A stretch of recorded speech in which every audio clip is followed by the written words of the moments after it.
Hello students. Rudra classes में आप सभी विद्यार्थियों का हार्दिक स्वागत है। आज हम रामवृक्ष बेनीपुरी द्वारा रचित बाल गोविंद भगत पाठ पढ़ेंगे। रामवृक्ष बेनीपुरी का जन्म बिहार के मुजफ्फरपुर जिले के बेनीपुर गांव में हुआ और उनके गांव का नाम बेनीपुर था, इसलिए उन्हें बेनीपुरी कहा जाता है। सन 1899 में उनका जन्म हुआ। सन 1920 में राष्ट्रीय स्वाधीनता आंदोलन में सक्रिय रूप से जुड़े रहे। कई बार उन्हें जेल भी जाना पड़ा और उनका देहावसान सन 1968 में हो गया। रामवृक्ष बेनीपुरी की रचनाएं 15 वर्ष की अवस्था में ही विभिन्न पत्र पत्रिकाओं में छपने लगी थी। तरुण भारत, किसान मित्र, बालक, युवक, योगी, जनता, जनवाणी और नई धारा जैसी पत्रिकाओं का संपादन भी उन्होंने किया। उनकी रचनाएं बेनीपुरी रचनावली के नाम से 8 भागों में प्रकाशित है। उनकी महत्वपूर्ण रचनाएं पतितों के देश में उपन्यास, चिता के फूल एक प्रसिद्ध कहानी है, अम्बपाली नाटक, माटी की मूर्ति रेखाचित्र, पैरों में पंख बांधकर यात्रा वृत्तांत और जंजीरें और दीवारें संस्मरण है। ये उनकी कुछ महत्वपूर्ण रचनाएं हैं। कलम का जादूगर उन्हें कहा जाता है क्योंकि आम बोलचाल में बड़ी सरल भाषा में उन्होंने अपनी रचनाएं लिखी हैं। आइए पाठ के कुछ महत्वपूर्ण बिंदुओं पर चर्चा करते हैं।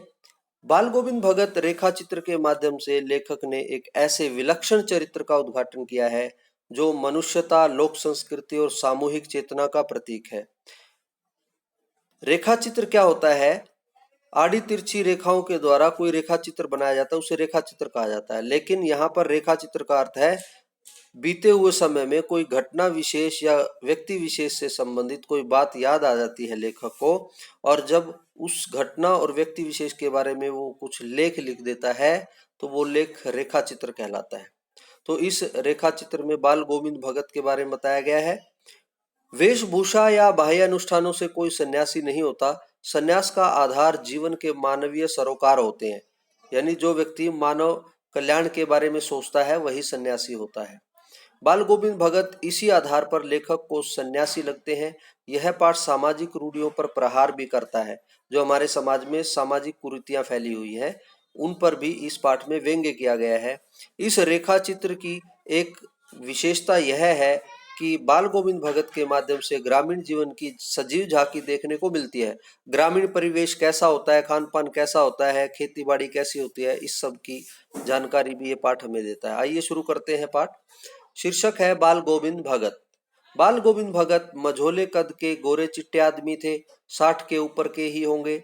बाल पक गए थे, लंबी दाढ़ी या जटाजूट तो नहीं रखते थे, किंतु हमेशा उनका चेहरा सफेद बालों से ही जगमग किए रहता था। ये उनका बाहरी स्वरूप बताया गया है कि वो कैसे दिखते थे।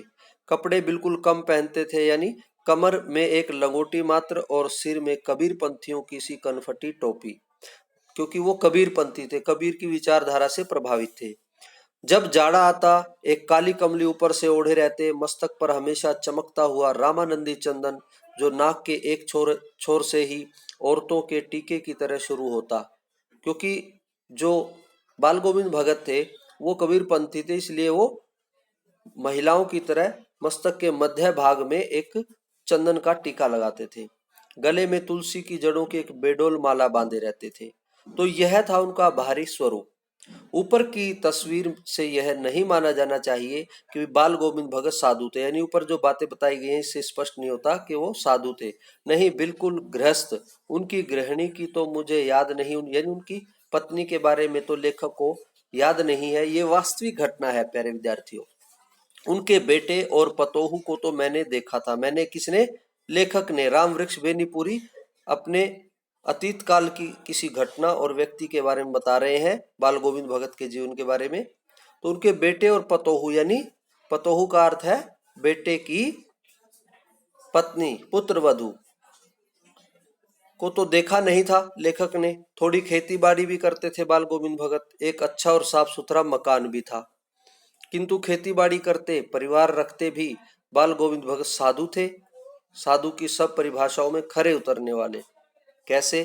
कबीर को साहब मानते थे, यानी वे कबीर पंथी थे। उन्हीं साहब यहाँ पर कबीरदास को कहा गया। उन्हीं के गीतों को गाते, उन्हीं के आदेशों पर चलते, कभी झूठ नहीं बोलते, सबसे खरा व्यवहार करते थे।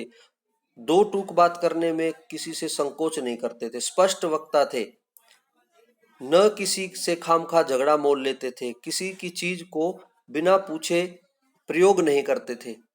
इस नियम को कभी कभी इतनी बारीकी तक ले जाते कि लोगों को कौतूहल होता, आश्चर्य होता। कभी वह दूसरे के खेत में शौच के लिए भी नहीं बैठते थे। वह गृहस्थ थे, लेकिन उनकी सब चीज साहब की थी। जो कुछ खेत में पैदा होता, सिर पर लाद कर पहले उसे साहब के दरबार में ले जाते, यानी कबीर मठ में ले जाते, जो उनके घर से 4 कोस दूर पर था। एक कबीरपंथी मठ से मतलब वह दरबार में भेंट स्वरूप रख लिया जाकर प्रसाद रूप में जो उन्हें मिलता उसे घर लाते और उसी से गुजर चलाते, यानी खेत में जो फसल हुई सीधे उसे कबीर आश्रम में मठ में ले जाते। वहां पर आवश्यकता अनुसार जो अनाज जरूरत होता जितना वो रख लिया जाता और बाकी बचा हुआ उन्हें वापस दे दिया जाता। तो इस प्रकार अपनी मेहनत का जो फल है वो मानवता के लिए वो दान में देते थे। इन सब के ऊपर मैं तो मुग्ध था उनके मधुर गान पर। मैं कौन? लेखक राम वृक्ष वेनीपुरी, ये उनके घर के पास ही रहते थे, तो इसलिए उनके जीवन की कथा हमें यहाँ पर बताई जा रही है। उनके मधुर गान पर जो सदा सर्वदा ही सुनने को मिलते, कबीर के वे सीधे साधे पद, यानी जो कबीरदास के पद हैं वो बाल गोविंद भगत गा कर हमेशा सुनाते थे, जो उनके कंठ से निकलकर सजीव हो उठते। आषाढ़ की रिमझिम है। आषाढ़ जो है वो वर्षा का समय होता है। जून के अंतिम 15 दिन और जुलाई के आरंभिक जो 15 दिन होते हैं, ये 30 दिन का जो समय है वो आषाढ़ का समय कहलाता है। समूचा गांव खेतों में उतर पड़ा है, कहीं हल चल रहे हैं, कहीं रोपनी हो रही है, यानी धान के जो पौधे हैं वो रोपे जा रहे हैं। खेतों में धान के पानी भरे खेतों में बच्चे उछल रहे हैं। औरतें कलेवा लेकर मेंढ पर बैठी हैं। कलेवा प्रातःकाल का भोजन। किसान जो है वो जल्दी खेतों में आ जाते हैं और उसके बाद जो महिलाएं उनका भोजन लेकर आती हैं वो कलेवा कहलाता है। तो महिलाएं मेंढ यानी खेत के किनारे पर बैठी हैं। आसमान बादल से घिरा, धूप का नाम नहीं, क्योंकि उसमें वर्षा का समय होता है। ठंडी पुरवाई चल रही है। पुरवाई यानी पूर्व की ओर से बहने वाली हवा, क्योंकि उस समय वर्षा का समय होता है, हवा में ठंडक होती है। ऐसे ही समय आपके कानों में एक स्वर तरंग झंकार कर सी कर उठी। यह क्या है? यह कौन है? यह पूछना न पड़ेगा, क्योंकि सभी जानते थे कि इतनी मधुर आवाज जो है वो बाल गोविंद भगत की ही हो सकती है। बाल गोविंद भगत समूचा शरीर कीचड़ में लिथड़े, क्योंकि वो अपने खेत में क्या बो रहे थे, क्या लगा रहे थे? धान के पौधे रोप रहे थे। तो उनका शरीर जो है कीचड़ में भी लिथड़ा हुआ था। अपने खेत में रोपनी कर रहे हैं। उनकी अंगुली एक एक धान के पौधे को पंक्तिबद्ध खेत में बिठा रही है, यानी लगा रही है। उनका कंठ एक एक शब्द को संगीत के जीने पर चढ़ाकर कुछ को ऊपर स्वर्ग की ओर भेज रहा है, यानी उनके स्वर की जो आवाज है उनकी, वो बहुत ऊंची आवाज से, बहुत ऊंची आवाज से, ऊंचे सुर से वो गाते थे, और मानो उनकी आवाज ऊपर स्वर्ग की ओर जा रही हो। जीने का अर्थ है घर का ऊपरी हिस्सा, जिसे आप बैल्कनी कह सकते हैं, यानी ऊपर की तरफ उनकी आवाज जा रही थी। और कुछ को इस पृथ्वी की मिट्टी पर खड़े लोगों के कानों की ओर। आसपास के लोग उनके इस मधुर गान को सुनकर बड़े प्रसन्न थे। बच्चे खेलते हुए झूम उठते हैं। मेड पर खड़ी औरतों के होंठ कांप उठते हैं, वे गुनगुनाने लगती हैं। हलवाहों के पैर ताल से उठने लगते हैं। हलवाए यानी हल चलाने वाले। रोपनी करने वाली उंगलियां एक अजीब क्रम से चलने लगती हैं। बाल गोविंद भगत का यह संगीत है या जादू? तो उनके मधुर गीत का जो प्रभाव है वो इन सब पर दिखाई दे रहा था, तो उसे जादू कहा है लेखक ने। भादों की वह अंधेरी अधरतिया। भादों का जो समय होता है प्यारे विद्यार्थियों, वो हिंदू पंचांग के अनुसार कौन सा होता है? अगस्त के अंतिम 15 दिन और सितंबर के आरंभिक 15 दिन जो है वो भादों का समय कहलाता है, जिसे भाद्रपद भी कहा जाता है। तो अभी थोड़ी ही देर पहले मूसलधार वर्षा खत्म हुई है। बादलों की गरज, बिजली की तड़प में अपने आपने कुछ नहीं सुना हो, किंतु अब झिल्ली की झंकार या दादुरों की टरटर। झिल्ली एक तरह का जानवर होता है, उसकी आवाज जो है वर्षा के दिनों में आती है। ची ची की आवाज आती है, खासतौर से रात्रि में और एकांत में सुनाई देती है। दादुरों की, मेंढकों की टटर सुनाई देती है। तो ये दोनों ही आवाजें बाल गोविंद भगत के संगीत को अपने कोलाहल में डुबो नहीं सकी। यानी बाल गोविंद भगत का गीत बड़े ऊंचे स्वर में था। उनकी खंजड़ी डिमक डिमक बज रही है और वे गा रहे हैं। खंजड़ी का अर्थ यहाँ पर है उंगलियों में डालकर, एक तरह का वाद्य होता है जो उंगलियों में डालकर और एक अंगूठे में डालकर आपस में टकराया जाता है, बजाया जाता है, आवाज आती है उससे, जैसा कि आप पाठ में देख सकते हैं। और वे गा रहे हैं, क्या गा रहे हैं? गोदी में पियवा चमक उठे सखिया, चिहुक उठे ना, हाँ पिया तो गोद में ही है। तो ये वहां की क्षेत्रीय बोली है। इसमें वो ये भजन गीत गा रहे थे, पद था ये कबीरदास का। किंतु वह समझती है वह अकेली है, चमक उठती है, इसका अर्थ देखिए, किंतु वह चमक उठती है वह अकेली है, किसी नायिका के बारे में कहा गया है। चिहुक उठती है उसी भरे बादलों वाले भादों की आधी रात में। उनका यह गाना अंधेरे में अकस्मात उठने वाली बिजली की तरह किसे न चौंका देता। अरे अब सारा संसार निस्तब्धता में सोया है, बाल गोविंद भगत का संगीत जाग रहा है, जगा रहा है। इस ऊपर वाली पंक्ति में जो नायिका है वो वास्तविक में आत्मा है। आत्मा और परमात्मा के बारे में कहा गया है। पिया तो गोद में ही है, इसका अर्थ है कि जो ईश्वर है, पिया यहाँ पर स्वामी कहा गया है, भगवान को कहा गया है। ईश्वर तो हमारे गोद में ही है। यानी ना काबे कैलाश में, जो पंक्ति आपने पढ़ी होगी, ना मैं मंदिर ना मैं मस्जिद, ना काबे कैलाश में, खोजी हो तो तुरती मिले पल भर की तलाश में। तो पिया तो गोद में ही है, ईश्वर तो गोद में ही है। तो इस प्रकार कबीर के पद जो है वो बाल गोविंद भगत गा रहे थे। तो इसका अर्थ ये नीचे दिया गया है। और एक और गीत उनके बारे में बताया गया है कि तेरी गठरी में लागा चोर, तेरी गठरी में लागा चोर, मुसाफिर जाग जरा। तो इस प्रकार वो पद गाते रहते थे। कार्तिक आया नहीं कि बाल गोविंद भगत की प्रभातियां शुरू हुई। अब कार्तिक यानी कार्तिक मास की के बारे में यहाँ पर कहा गया है। जो कार्तिक मास है वो क्या है? अक्टूबर के अंतिम 15 दिन और नवंबर के आरंभिक 15 दिन जो है वो कार्तिक मास में होते हैं। अक्टूबर का एंड और नवंबर का आरंभ, जब हल्की हल्की सर्दी शुरू हो जाती है। कार्तिक आया नहीं कि बाल गोविंद भगत की प्रभातियां शुरू होगी। प्रभातियां प्रातः काल जो भजन कीर्तन होता है उसे प्रभातियां कहते हैं, जो फागुन तक चला। और फागुन का जो समय होता है वो कौन सा होता है? फरवरी के अंतिम 15 दिन और मार्च के आरंभिक 15 दिन, यानी जब सर्दी का एंड हो रहा होता है, सर्दी धीरे धीरे जब कम हो रही होती है। फरवरी के अंतिम 15 दिन और मार्च के आरंभिक 15 दिन फागुन, यानी जिसे फाल्गुन कहा जाता है। तो ये जो दिनचर्या थी ये फाल्गुन तक चली, मार्च के प्रथम 15 दिनों तक चली।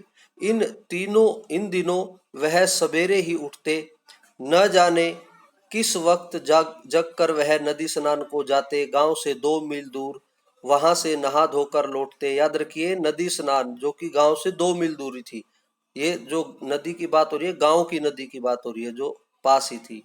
नहा धोकर लौटते और गांव के बाहर ही पोखरे के ऊंचे भिंडे पर, किसी ऊंचे स्थान पर, पोखर यानी तालाब के ऊंचे भिंडे पर अपनी खंजड़ी हाथ में लेकर बजाए जाने वाला वाद्य यंत्र लेकिन जा बैठते और अपने गाने टेरने लगते, यानी गाने लगते। मैं शुरू से ही देर तक सोने वाला हूँ। मैं कौन? यहाँ पर लेखक अपने बारे में बात कर रहे हैं, क्योंकि लेखक के पड़ोस में ही रहते थे बाल गोविंद भगत। तो मैं शुरू से ही देर तक सोने वाला हूँ, किंतु एक दिन माघ की उस दांत किटकिटाने वाली भोर में, अलग अलग समय पर कुछ बातें याद आ रही हैं लेखक को। तो माघ के समय की एक बात बता रहे हैं। और माघ का समय कौन सा है? जनवरी का आरंभ 15 दिन और जनवरी के अंतिम 15 दिन और फरवरी के आरंभिक 15 दिन, जब बहुत अधिक सर्दी होती है। तो माघ की उस दांत किटकिटाने वाली भोर में, प्रातः में, उनका संगीत मुझे पोखरे पर ले गया। यानी लेखक भी उनका गीत सुनने के लिए तालाब के पास चले गए। सभी आसमान के तारों के दीपक बुझे नहीं थे। हाँ, पूर्व में लोही यानी पूर्व दिशा में थोड़ी थोड़ी लालिमा दिखाई दे रही थी। सूरज निकला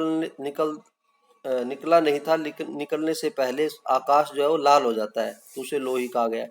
लोही लग गई थी जिसकी लालिमा को शुक्र तारा और बढ़ा रहा था। यानी उस समय जो ध्रुव तारा है जो सबसे अधिक चमकता है वो भी उस समय दिख रहा था, पूरी तरह से प्रकाश नहीं हुआ था।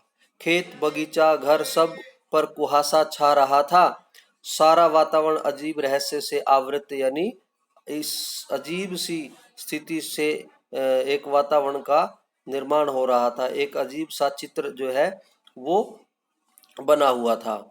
उस रहस्यमय वातावरण में एक कुश की चटाई पर, कुश जो है घास होती है उससे बनी हुई चटाई पर, पूरो मुंह काली कमली ओढ़े बाल गोविंद भगत अपनी खंजरी लिए बैठे थे। उनके मुंह से शब्दों का तांता लगा था, यानी मुख से लगातार जो है वो गा रहे थे। उनकी अंगुलियां खंजरी पर लगातार चल रही थी।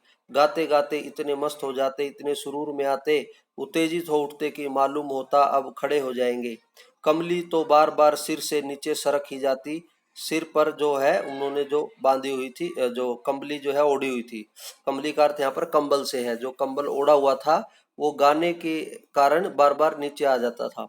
मैं जाड़े से कपकपा रहा था, यानी लेखक को बहुत अधिक सर्दी लग रही थी, लेकिन बाल गोविंद भगत पर सर्दी का कोई असर दिखाई नहीं दे रहा था, वो इतने मस्ती से गा रहे थे। किंतु तारे की छांव में भी उनके मस्तक के श्रम बिंदु, यानी लगातार गाने के कारण माथे पर पसीना आ गया था। जब तब चमक ही पड़ते थे। गर्मियों में उनकी संध्या, यानी शाम के समय जो भक्ति कार्यक्रम होता है, गीत संगीत होता है, आराधना होती है, उसे संध्या कहा गया। कितनी उमस भरी शाम को न शीतल करती। तो इस यहाँ तक हमने ये पाठ पढ़ा। अगले वीडियो में हम शुरुआत करेंगे, क्योंकि वीडियो लंबा हो जाता है, डाउनलोडिंग में समस्या आती है। तो पाठ के अगले भाग में आपसे फिर मिलते हैं।